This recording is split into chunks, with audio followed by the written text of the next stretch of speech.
Warm welcome to Conny Decorates today, and of course with heart. And who else is here with heart? Micha cameraman. Exactly. 2023.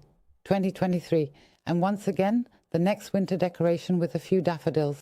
And this is again just with branches that we took from the front entrance of the house, a little moss, a string of lights.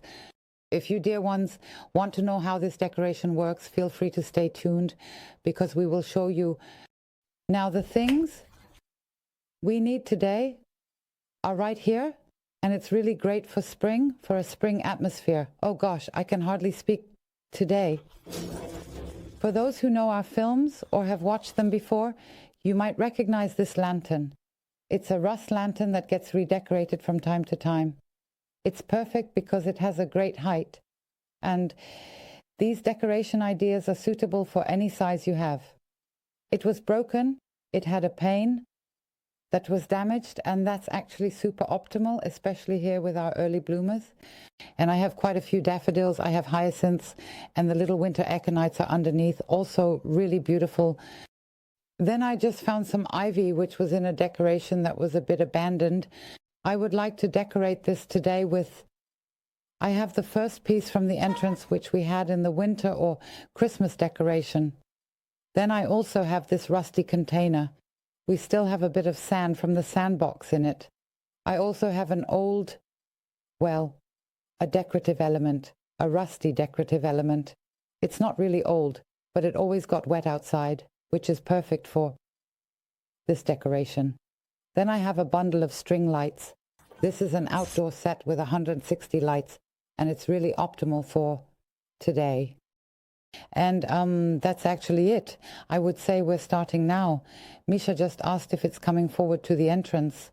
And in fact, I'm now considering that we always do an entrance decoration again in January. And that could actually become a good decorative element for that. I believe it also fits the theme that I have in mind. And I will take the small birch branches here now. So just take a look at the height. And if I measure this a bit with the ground, I will just break off a piece now. I just want to stick it into the lantern like this. And look, this fits perfectly. And since I don't want to work with floral foam today, I will just take this rust container here. You can take any container you have and want, and I will simply fix it here. I will stick the branch into the sand, and that is optimal.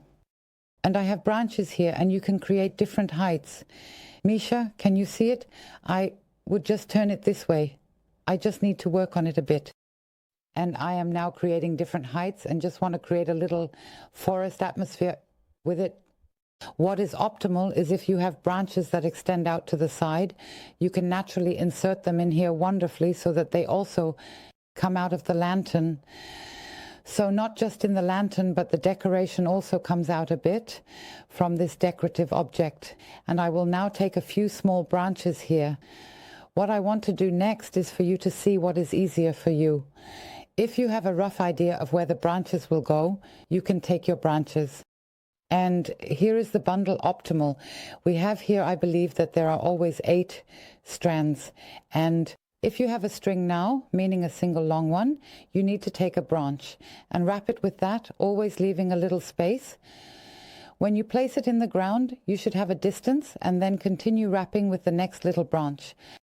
But here we have a strand each time, and I will loosely wrap it around the branches here, and it is the same with the bundle.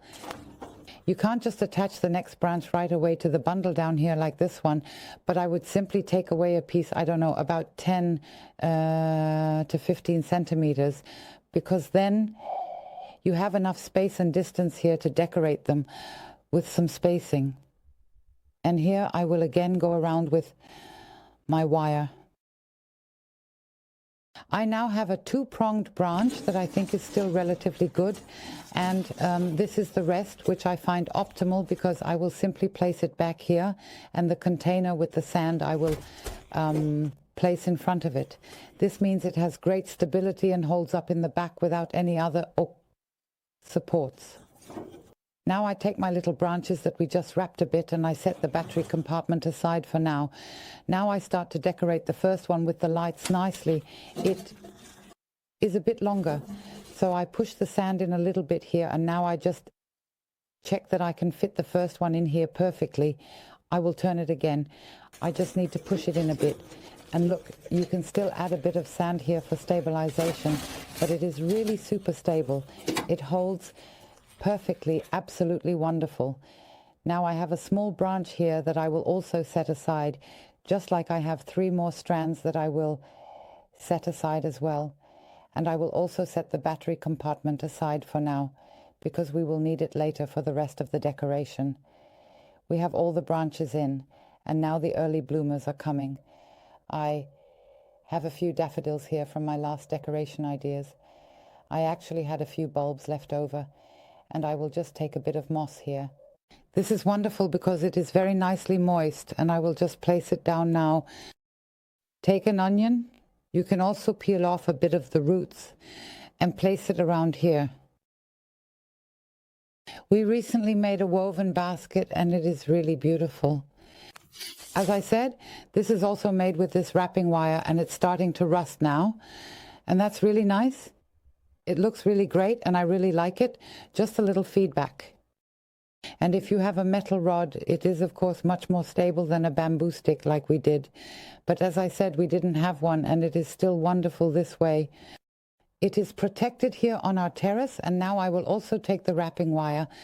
Here it is very protected, so no moisture gets in. And I wrap it a couple of times around the moss and cut it off, then I stick it in. If you only have the bulb, you can soak it in water for about 3 hours so that it can fully absorb the water. Then you can pack it nicely.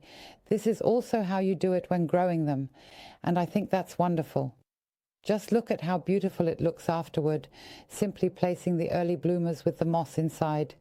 So I'm getting a few ready now, our daffodils in the little moss balls, quickly done. And before we place them in the lantern, I have a bit of bull moss, which is still nice and green. I'm going to put that in here first. I just noticed that when I moved the lantern, it was a bit unstable. I simply placed a stone underneath it, and now it's wonderful. I will now get the bull moss and place it around here. Also in the front, just as a protection here.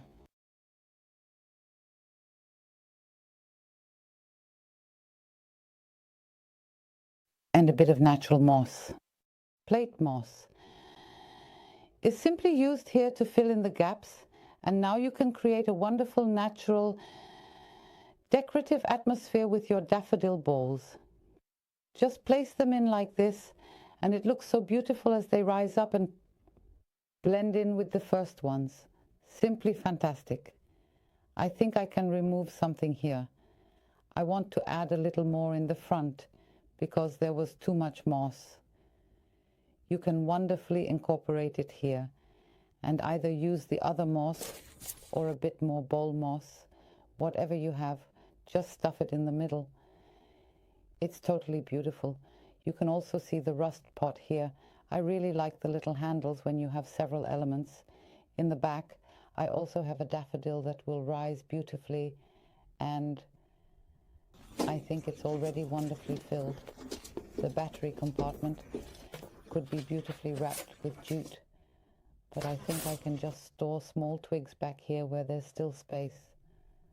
I would just clip them in the front for our early bloomers as a little highlight.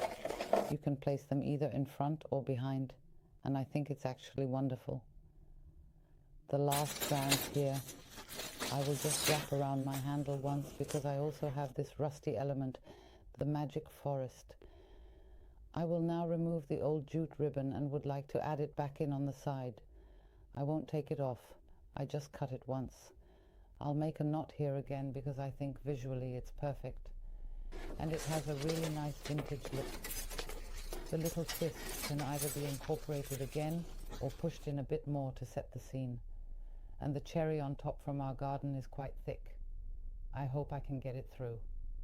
We have some really nice cones here, and our larch cones will go in the front. I'll carefully push them in, along with some small bulb flowers. I think I'll also place that one in the back. And there it is. Our lantern, our candle lantern, or however you want to call it, completely natural, rusty, and yes, super shabby look. I think it looks very nice, Micha. Great. Yes, then we can make a really beautiful January entrance, and we'll do that with you. We really hope we could inspire you today, because we always appreciate your thumbs up, dear ones. I'll keep it short and sweet. Feel free to follow us on Pinterest, Facebook, and Instagram. You've probably noticed that I'm trying to make some little shorts now. There are always small decorative things that you don't necessarily film, and maybe there's still something in there. So, my dear ones, feel a big hug from us, yours, Connie, and your Micha, your cameraman. Exactly, my dear ones. Until then, bye.